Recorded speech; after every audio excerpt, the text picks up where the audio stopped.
We are reporting about an incident where at least 20 people were killed at an aid distribution site in southern Gaza. I was there the day before, and I witnessed events that would be a harbinger of the tragic events that were occurring. For about an hour, I watched people walk about 2 kilometers from their homes in Khan Yunis or in the Mawasi tent camp near the seaside and gather outside the aid distribution site. Every now and then you might hear what sounds like weapons.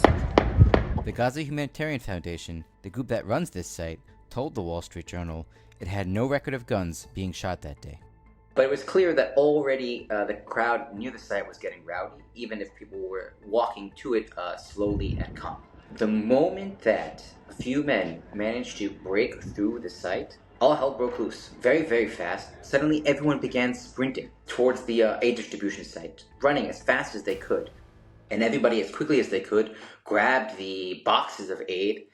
And what you had was, at least for 10, 15 minutes, people running, sprinting through the desert, a long path through the desert to get to the distribution site. And it all happens just so quickly. And it was demonstrative, essentially, of the uncertainty that surrounds this whole plan. Because the moment people recognize that order has broken down, they move as quickly as they can to get any aid, because what they don't know is if this site will be open tomorrow or the next day. They don't know if this is the last box of aid that they'll be getting for some time. Neither the Israeli military nor the American contractors have figured out how to safely secure the site, safely do crowd control in these types of conditions where there's no food security, where people in Gaza don't know if they're going to get food the next day. And this has just created this incredibly combustible situation.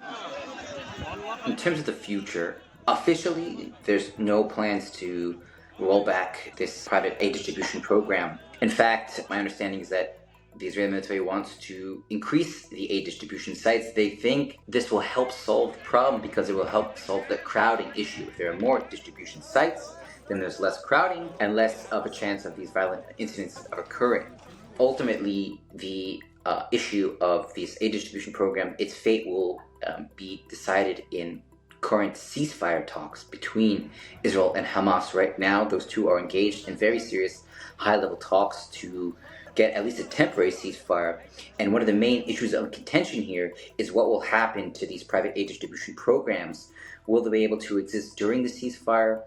Or, as Hamas is asking for, will it be disbanded completely, and will Hamas retake control of those areas where those US-backed aid distribution program currently exists?